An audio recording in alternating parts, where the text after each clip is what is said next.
Gracias a la periodista Elvira García, Radio INA recupera esta entrevista con el maestro Alfredo López Austin. Valioso testimonio sobre la vida y obra de uno de los más grandes conocedores de las cosmovisiones mesoamericanas.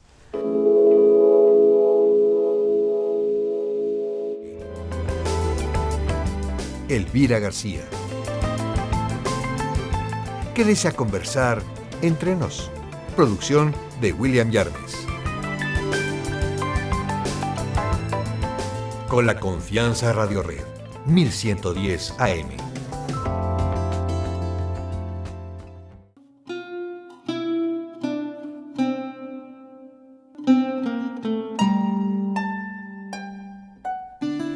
¿Qué tal, amigos? Muy buenas noches. Son las 10 de la noche y 4 minutos.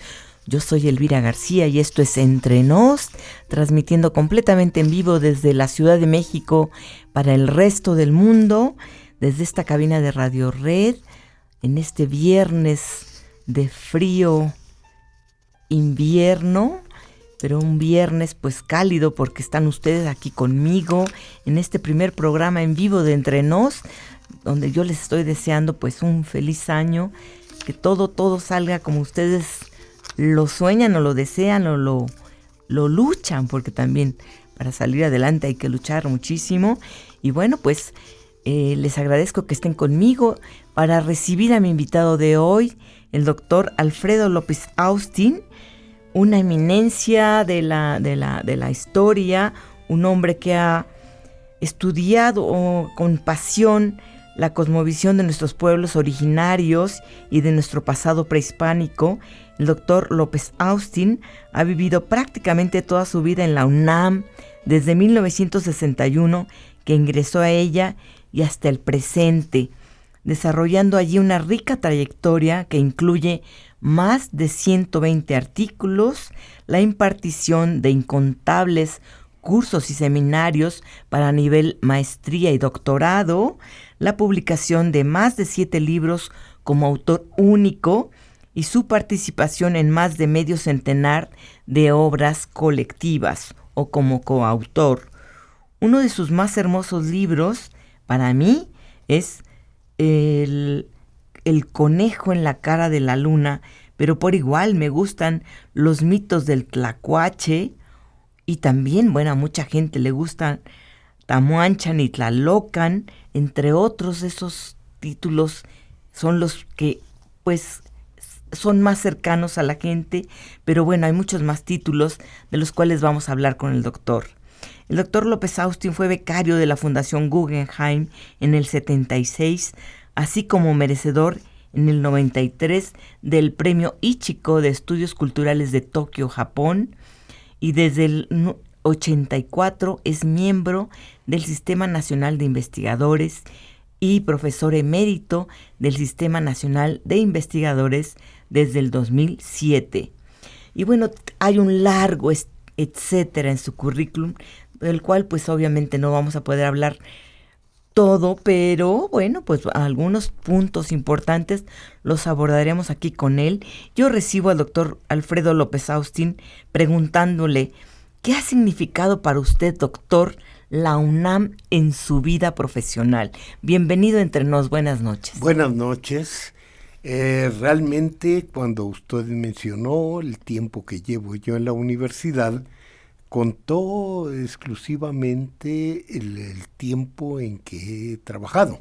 Ajá. Pero faltó el tiempo de estudios, claro, de mis estudios, porque desde el segundo año de la carrera yo ingresé a la universidad. ¿Que fue en el 50 y tantos por ahí? Fue precisamente en el 56. 56, cuando claro. Ya ingresé a la universidad, en la ciudad universitaria. Es cierto, claro. Entonces, pues sí, todavía hay que irse más atrás. Hay que irse más atrás. Casi le toca la fundación de CU en estos terrenos del sur. Poquito después entró usted. Soy de la generación a la que le faltó un año para estar toda para haber hecho desde un principio su carrera en la UNAM. Entonces, la UNAM, ¿qué es su vida? Es mi vida, realmente es mi vida y es la institución que me proporciona todo lo que yo necesito para investigar y para comunicarme con los estudiantes. Y esto significa, pues, mi vida incluso familiar, Claro. puesto que no soy de los que deja de trabajar porque está en casa, sino que tenemos, no, como decía un investigador, no tiempo completo, sino tiempo repleto. Repleto. Y lo tiene uno por gusto, Sí. porque realmente es un trabajo que apasiona, Pues sí, cómo no. tanto la docencia como la investigación. Por eso dije bien que es usted un apasionado Sí. de la investigación. Sí. Y se nota en sus libros y se nota en sus conferencias. Pues sí, realmente para eso vive uno, y cuando piensa uno en la jubilación, mejor dice, no, vamos a dejarla a un lado entre los proyectos no deseables Claro. de la vida. Porque hay mucho que hacer, ¿no? Hay mucho que hacer, mucho que hacer. Oiga, doctor, vamos a empezar por el principio para que nuestro dígame público sepa. Seguramente muchos de los que nos están escuchando saben quién es usted y han leído algunos de sus libros, pero muchos otros no. Y me gustaría pues que nos introdujera a su infancia. Allá en Ciudad Juárez, usted nace el 12 de marzo de 1936. Sí, ¿Y así es. cómo fue su vida de niño y adolescente? Bueno, puede decirse que muy feliz en casi toda ella, digamos, no una completa felicidad, todos tenemos altas y bajas, pero realmente a mí me has mantenido siempre muy viva la idea de esa niñez, sobre todo esa juventud, esa secundaria y preparatoria que yo hice en una escuela federal, la única que existía en ese tiempo. Pública. Pública, Ajá, sí, y que realmente me formó. Ajá. Fueron una generación de maestros a los que yo les estoy muy agradecido. Claro, y habla usted de la secundaria, que esa es la escuela que lo marca. Sí, realmente yo creo que la secundaria y la preparatoria me marcó. Me marcaron. Hablo de ella en singular porque realmente era un solo edificio, una sola planta de maestros, un solo director, en general de una sola un solo cuerpo administrativo. Y esto hacía que quien entrara ahí de todos los niveles, de todos los rumbos de la ciudad, porque no había más que una, conviviéramos durante 5 años. Y Claro. así es como se aprende, yo creo, a convertir la institución donde uno se encuentra en una prolongación de la familia. Claro. Oiga, doctor, ¿y cuánta de su imaginación de niño y adolescente estaba ocupada en entender, en ya introducirse en la historia de esto que somos nosotros? Bueno, eso es anterior, eso es de la primaria. ¿Ah, sí? Bueno, desde que yo era muy chico. O sea, pero en su casa sus papás estaban interesados también en la historia, ¿o Había cómo? un viejo que iba a la casa todos los días, un viejo muy viejo, don Anastasio Hidalgo, don Tacho le decíamos, y él nos contaba historias, Ah, sí, pero nos contaba historias de las que él había sido testigo. claro. Entonces nos hablaba de muchos de los personajes notables, de tanto los que él conoció personalmente como de los que él oyó las historias. Personajes que no llegan los nombres aquí, bueno, tal vez Jerónimo, que es famoso más por Hollywood que por la historia real que tuvo, Vittorio, Mangas Coloradas, Entonces, todos esos personajes llenaban mi imaginación de chico, incluso de uno de las cosas que me gustó saber, ya mucho tiempo después, ya casado, es que en el lugar en que yo conocí a mi esposa, fue el lugar donde acampaba en su tiempo Jun, que era un personaje muy importante, propiamente puede decirse que compañero, tenía parentesco político también con Jerónimo. Entonces, él cuando llegaba a acampar al pueblo en ese tiempo, estaba en el lugar donde se construyó la primera escuela en la que yo estudié. Fíjese. Una escuela kinder todavía, federal, y ahí fue donde nos conocimos Marta Luján y yo. Su esposa, que tienen muchos años de casados ustedes, ¿ya, verdad? Digamos, si contamos a la manera prehispánica, este mes cumplimos un siglo. Ajá. De 52 años. Muy bien, pues felicidades por ese siglo de felicidad, ¿no? Pues sí. Qué bueno.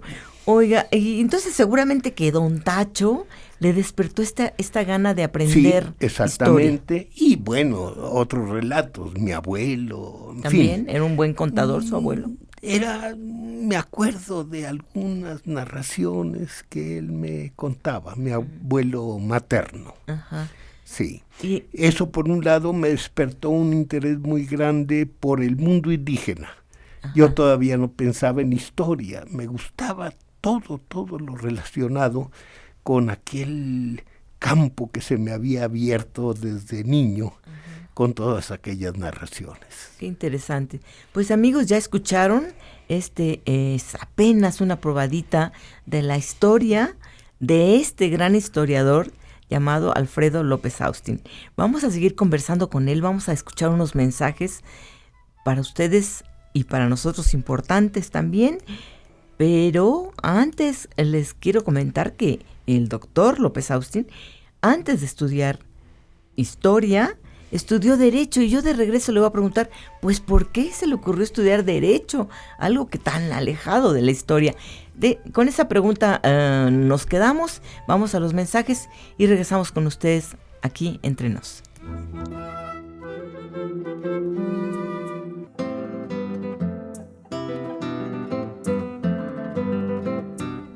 Bueno amigos, estamos de regreso aquí entre nos hoy con el doctor Alfredo López Austin.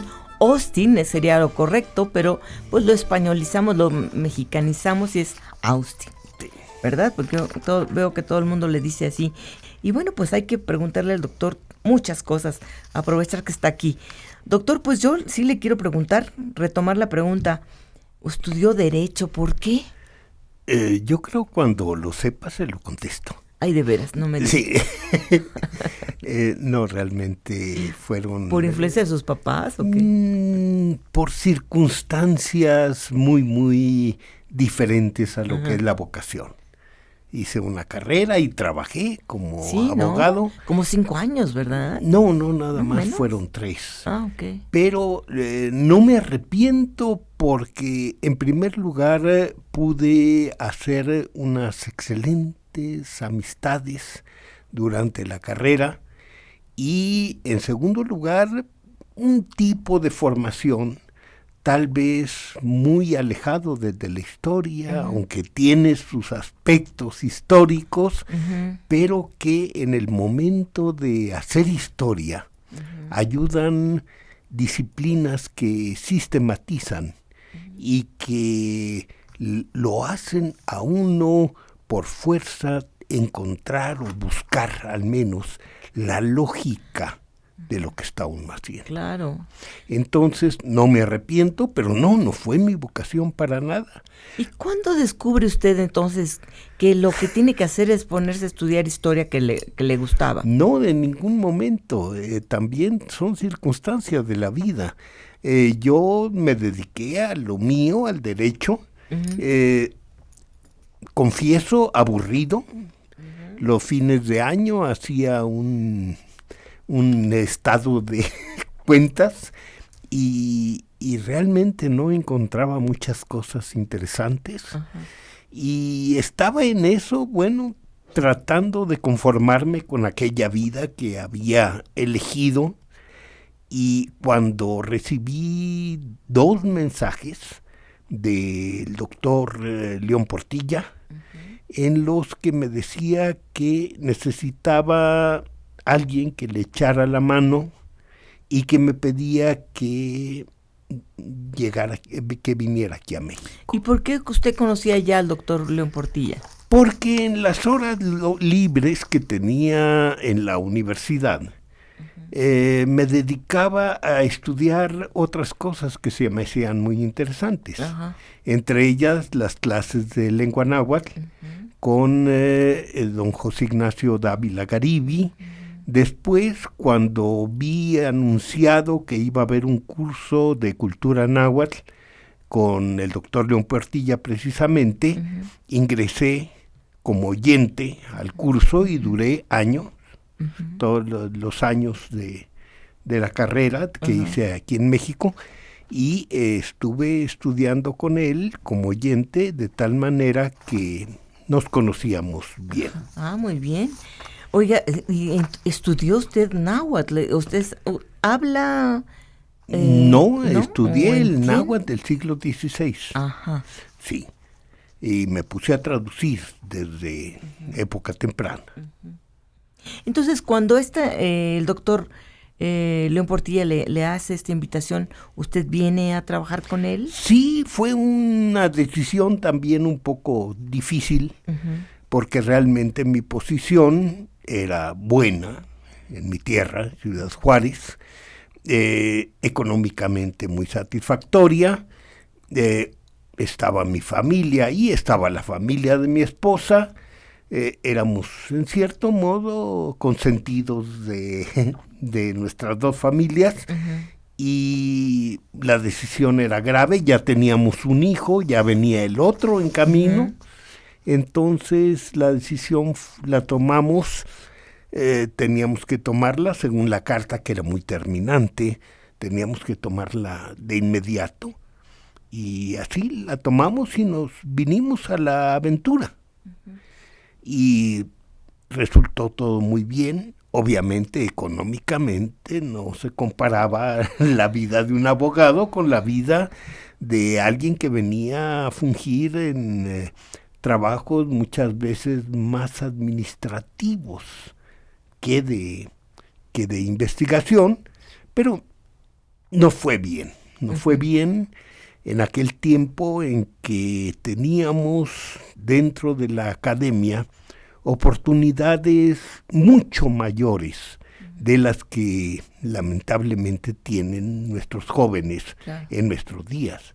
Yo pude entrar con una carrera ajena al campo de trabajo, mientras que ahora cualquier joven tiene que tener doctorado y postdoctorado y no tiene ninguna seguridad de adquirir el porque trabajo. No hay plazas, porque no hay espacios. No hay oportunidades. Toda la academia, en todas las carreras, está necesitada de más profesionales, pero eso no corresponde. Pese a la falta que hacen en México muchos más profesionales, no corresponde a la realidad económica en cuanto a una cantidad mucho mayor de plazas. Claro, porque los presupuestos para la educación, sea de cualquier nivel, siguen siendo muy bajos, ¿no?, en nuestro país. Bajísimos, sobre todo para los que empiezan. Realmente empezar una carrera de investigación en los niveles bajos, pues no es muy satisfactorio. Poco a poco puede uno ir ascendiendo hasta quedar en una buena posición. Yo no me quejo para nada de eso en la actualidad, pero sí se batalla.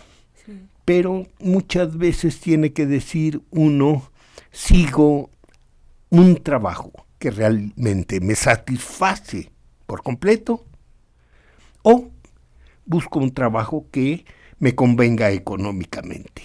Y yo creo que la decisión primera es mucho más importante. Claro. Y esta fue la que usted tomó y se siente y usted no me satisfecho, arrepiento, ¿no? Y nos fue muy bien Uh-huh. y recibimos un apoyo muy grande de la gente del medio. Realmente mis colegas se portaron muy bien con nosotros, muy bien con nosotros. Tuve una carrera, puede decirse, sin grandes tropiezos. Sí los hay, Claro.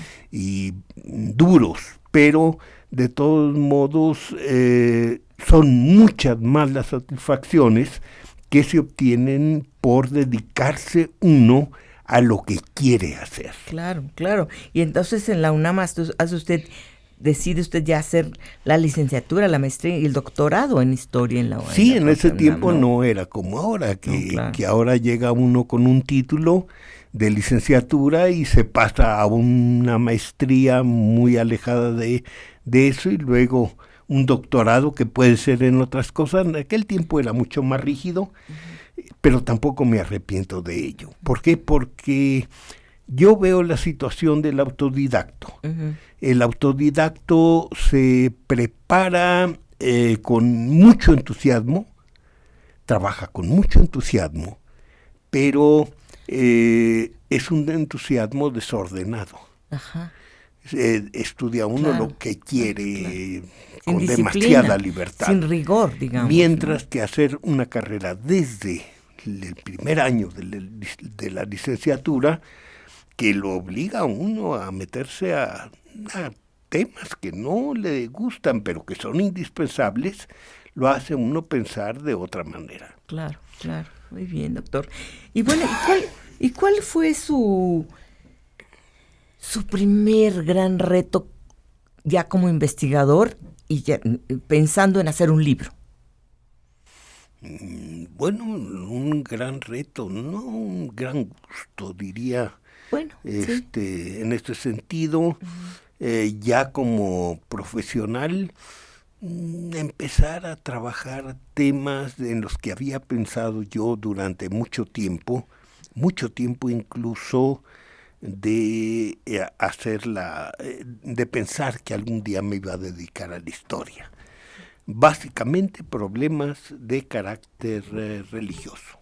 Uh-huh. También desde muy chico a mí me interesó la religión muchísimo, no sobre todo, más que ninguna otra, aquella de carácter politeísta. Uh-huh. Me gustaba estudiar los mitos de romanos, de griegos, uh-huh. Estudiar los rituales, ver que era un mundo tan rico, el panteón con todos los dioses, que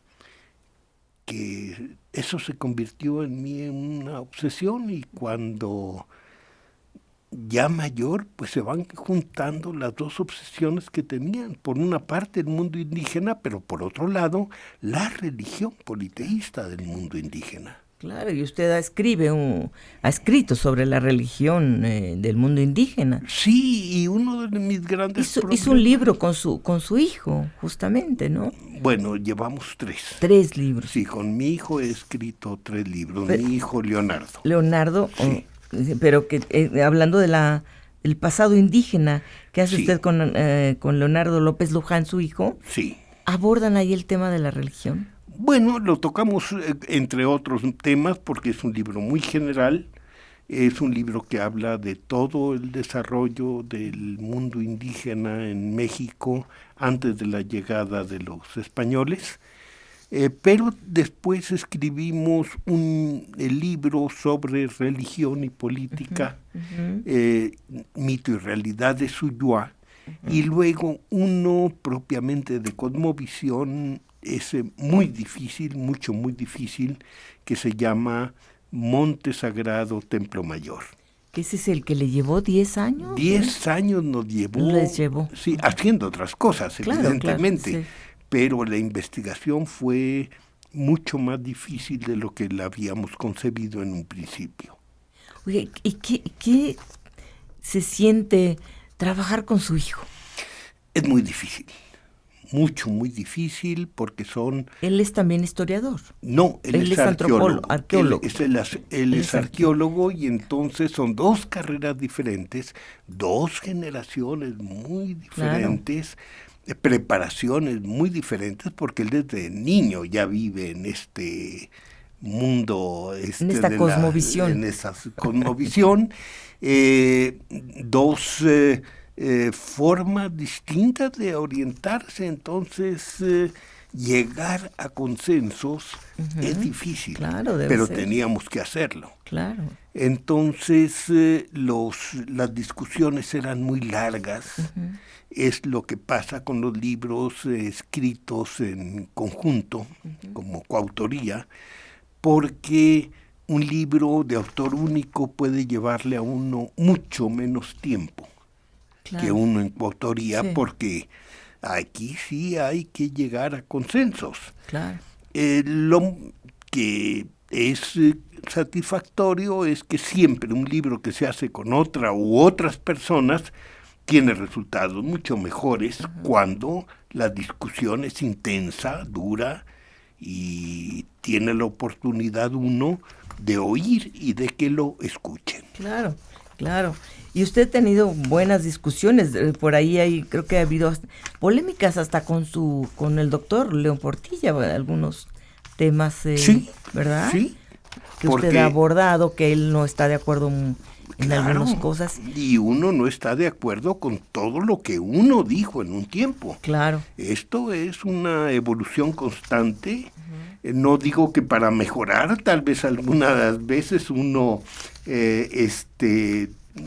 eche por la borda algunos temas que antes trató mejor, o puede tratarlos mejor, como todo en esta vida, pero indiscutiblemente nadie puede detenerse en opiniones por el hecho de haber estado en un tiempo muy conformes con ellas. Claro. Doctor, pues vamos a seguir conversando con usted, y ahorita vamos a escuchar unos mensajes, y de regreso vamos a hablar de algunos de sus libros. Son muchos los que usted ha escrito, otros muchos más en coautoría, pero yo quiero que le platique al público cuáles son los libros que usted más quiere de estos mismos que ha investigado. Voy a leer algunas llamadas. María Fernanda López de Coyoacán dice: ¿cuál ha sido el trabajo de los antropólogos mexicanos en la rama de mitos prehispánicos? Mire qué pregunta, la vamos a guardar para ahorita que regresemos. Y tenemos aquí Héctor Reina, que nos felicita, nos saluda, nos desea prosperidad, y nosotros también a él. Doña Lina Odena Güemes dice que le deja saludos y felicitaciones a mi querido maestro Alfredo López Austin, es una alumna suya. Y también Gustavo Limón desde Tepatitlán, en Jalisco, felicita al maestro por la amena plática que nos está brindando. Bueno, pues aquí hay otras llamadas. Don Gabriel Moreno también dice que José Vasconcelos escribió un libro acerca de cosmogonía. ¿Nos podría hablar un poco sobre la teoría que tenía Vasconcelos sobre este tema? Bueno, vamos a guardar esas dos preguntas de regreso para el doctor, y vamos a unos mensajes y regresamos con ustedes aquí entre nos con el doctor López Austin.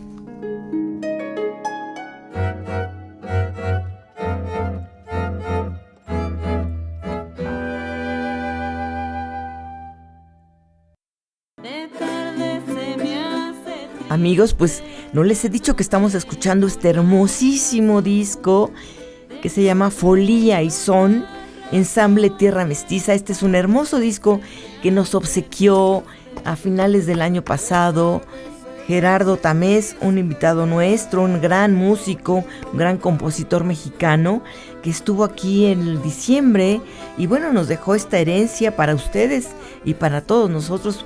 Escuchar buena música siempre cae bien, y más empezando este año tan frío, y con esta música pues hasta calientito resulta. Bueno, María Fernanda López nos estaba preguntando antes del corte, doctor López Austin, ¿cuál ha sido el trabajo de los antropólogos mexicanos en la rama de mitos prehispánicos? Es su mero mole el asunto de los mitos, ¿no, doctor? Bueno, es un tema que siempre me ha gustado. Sí. Yo quisiera, antes de contestarle a María Fernanda López, decirle a Lina Odena Güemes que le mando un saludo muy cariñoso. Es una investigadora que estimo muchísimo y que me da mucho gusto, que nos esté cuando menos a través de este mensaje tener. Es que la radio es maravillosa, siempre une a la gente. Sí. Entonces, ¿qué hay del...? Pasamos con este otro tema. Sinceramente, los investigadores mexicanos han abordado desde aspectos muy diferentes y muy bien, a mi juicio, los problemas del mito. Yo quisiera nada más decir que, aunque somos muchos los que nos dedicamos a esto, hacen falta más. Las ideas que constantemente están surgiendo son muy interesantes. En estos momentos precisamente estoy estudiando dos trabajos de dos investigadores que yo quiero considerar mexicanos. Yo creo ellos también se consideran, aunque sean argentinos de origen. Es un matrimonio.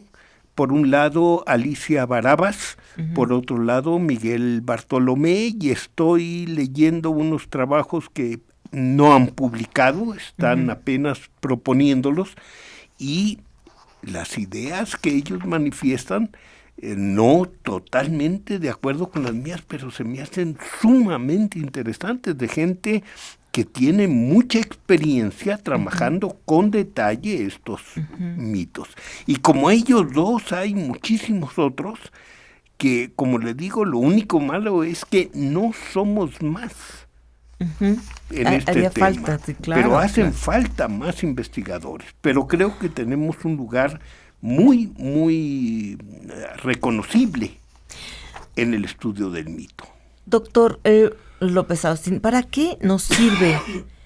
¿Qué es un mito y para qué nos sirve a los mexicanos conservar y alimentar nuestros mitos?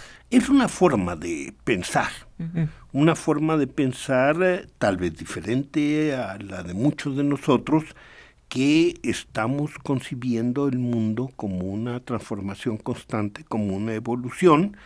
Hay otras culturas, otras tradiciones que piensan que todo es esencialmente igual desde el momento de una creación del mundo. Entonces a eso pudiéramos llamarle pensamiento mítico. ¿Por qué es interesante? Porque realmente solo aprendiendo estas vías de construcción de un pensamiento puede uno entenderse a sí mismo, aunque no sea el mismo pensamiento. Claro, claro. De otra manera, uno tiende a crear verdades, a considerar que lo que uno piensa es la verdad, la única verdad posible. Cuando uno se enfrenta a otras formas de pensamiento, se da cuenta de que son concepciones que pueden ser tan válidas como las nuestras, pero que caen en otro tipo de enfrentarse a la existencia. Ya. Y esto hace que nosotros pensemos, repensemos, revaloremos lo que nosotros pensamos. Le voy a poner un ejemplo muy sencillo, no con el conocimiento, con los idiomas.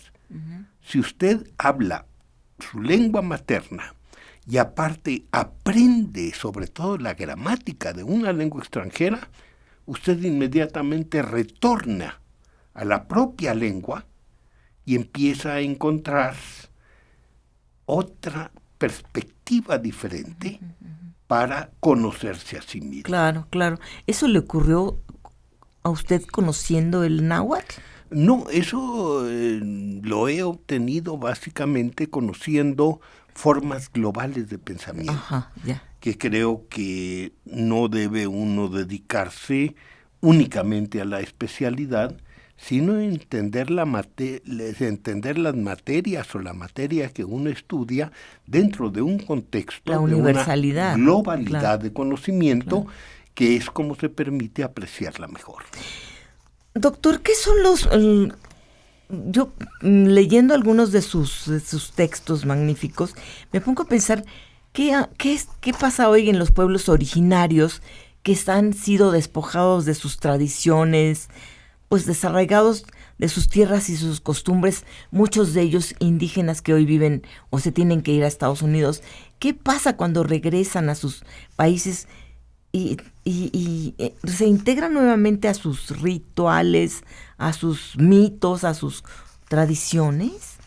Bueno, la respuesta aquí no sería generalizante, evidentemente. Uh-huh. Hay muchas experiencias muy diferentes, pero por lo general ellos no tienen que salir propiamente de una concepción del mundo, uh-huh, aunque esa concepción se transforma mucho, uh-huh, al enfrentarse a otro tipo de realidad. Entonces ellos regresan enriquecidos. Valorando más valorando más, ¿no? O no, porque las dos cosas se dan, pero construyendo. Yeah. Porque la cosmovisión no es una herencia, como no lo es la tradición, como no lo es nada en nuestra vida.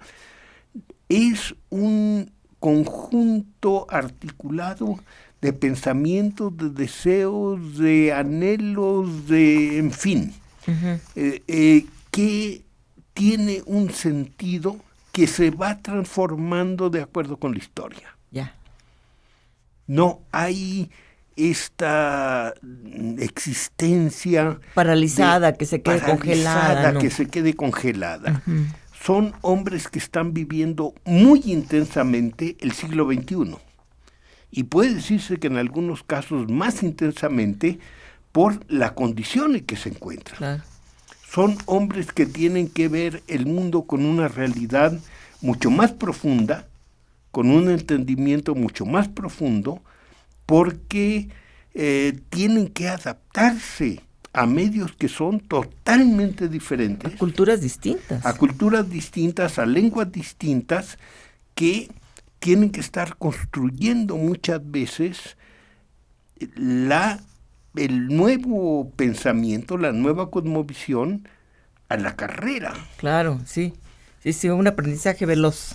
Es un aprendizaje veloz, pero no nada más aprendizaje, es una construcción veloz, porque tienen que mantener, no es nada más adquirir el conocimiento de lo ajeno, sino asimilarlo, uh-huh, sino introducirlo en una nueva lógica, en un nuevo orden, uh-huh, que tiene que estar de acuerdo también con su propio bagaje cultural. Claro, sí.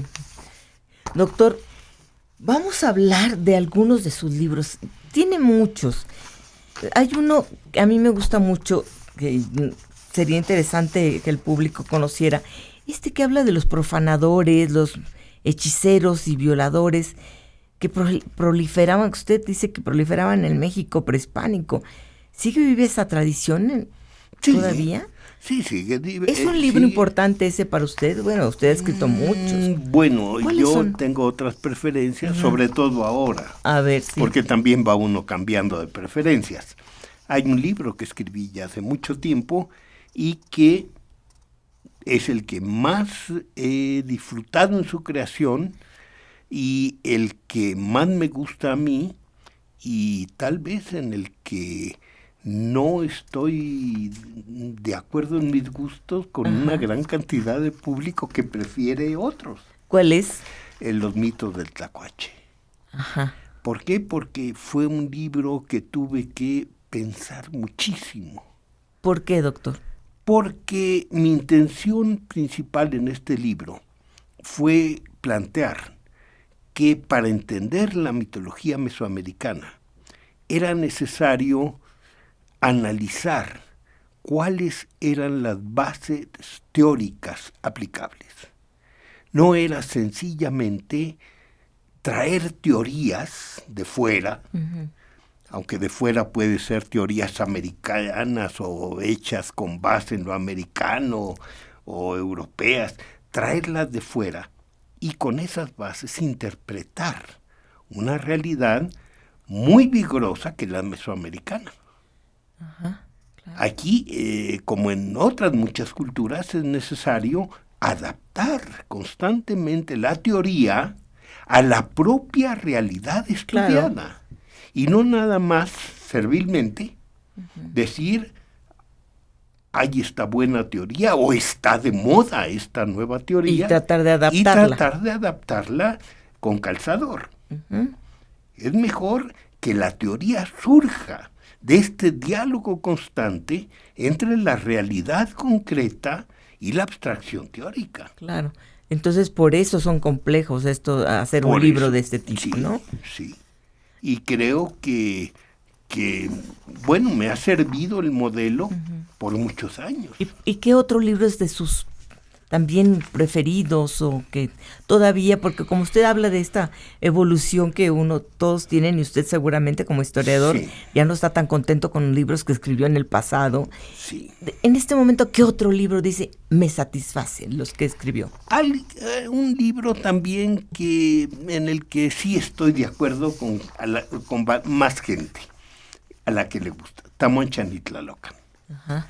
Es un libro que ¿qué plantea? Puede decirse, es una continuación propiamente del Tlacuache, del Tlacuache y de los mitos del Tlacuache, y que plantea la existencia de un sitio mítico que es el Axis Mundi, el eje del mundo, y que está representado por un monte sagrado que no trato demasiado en esa figura, en este libro, pero por el árbol también que está en la cumbre del monte sagrado. Entonces, este fue uno de los libros que me sirvió también para entender mucho más a fondo el tema que yo estaba tratando de comprender. Y después de esto viene el otro en que ya me enfoco más en la figura del monte sagrado. Que es el que escribe usted con su hijo. Que es el que escribo con mi hijo. Monte Sagrado, Templo Mayor. Sí. Ajá, que es el que le llevó 10 años de hacer. Sí, porque aquí hay una pregunta, dice Esperanza Rosa, de Xochimilco, que cómo se llama el libro que le tomó 10 años escribir. Precisamente. Monte Sagrado, Templo Mayor, doña Esperanza, y lo escribe don Alfredo López Austin con su hijo Leonardo López Luján, que es además un gran investigador y que hoy es su papel en el proyecto Templo Mayor es importantísimo. Creo que ha trabajado con mucha responsabilidad y muy fuerte. Claro. Bueno, don Alejandro Ponce desde Guadalajara nos saluda, nos felicita y dice que sugiere que este programa sea el mejor de la semana, nos felicita, muchas gracias. Y Angie dice que lo va a proponer, pues ojalá que sí, con este gran invitado que tenemos, como no.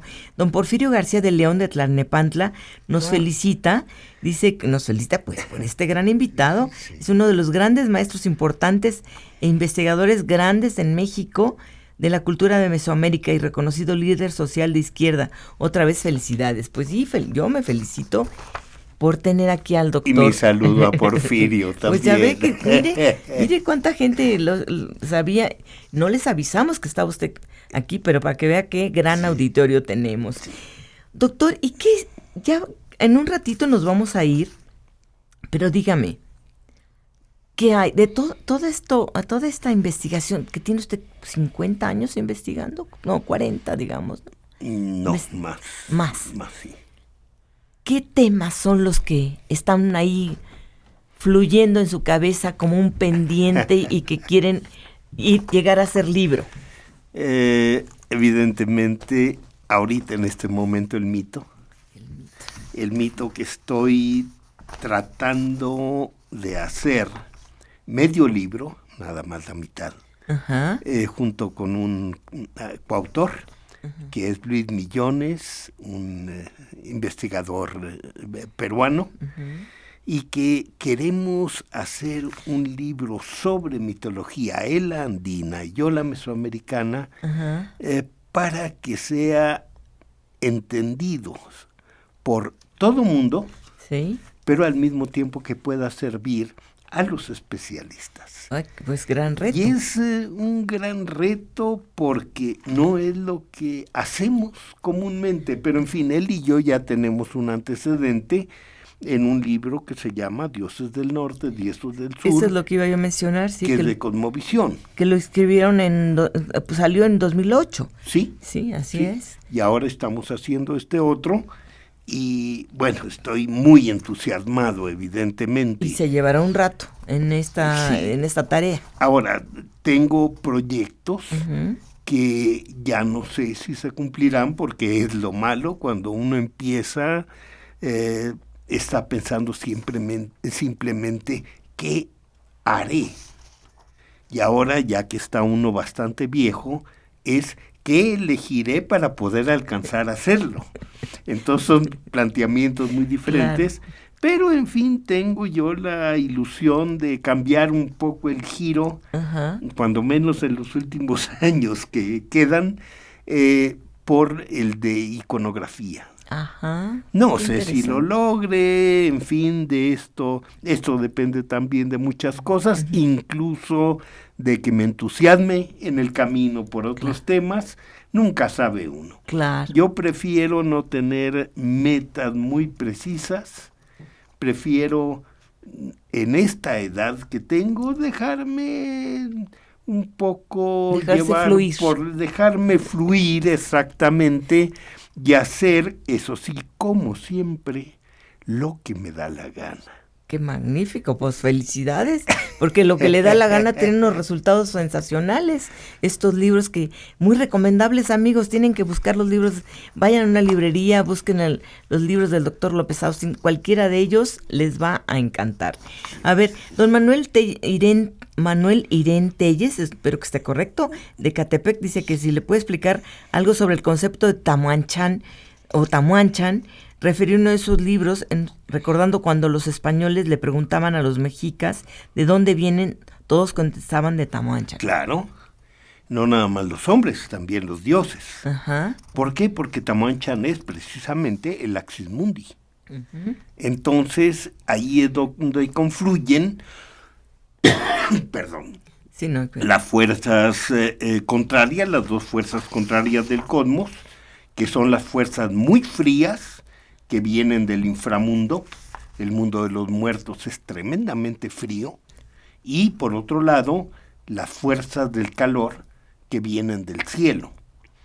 Dentro del árbol y dentro de sus proyecciones, que son 4, se da esta lucha entre el calor y el frío, que explica todo el movimiento del cosmos.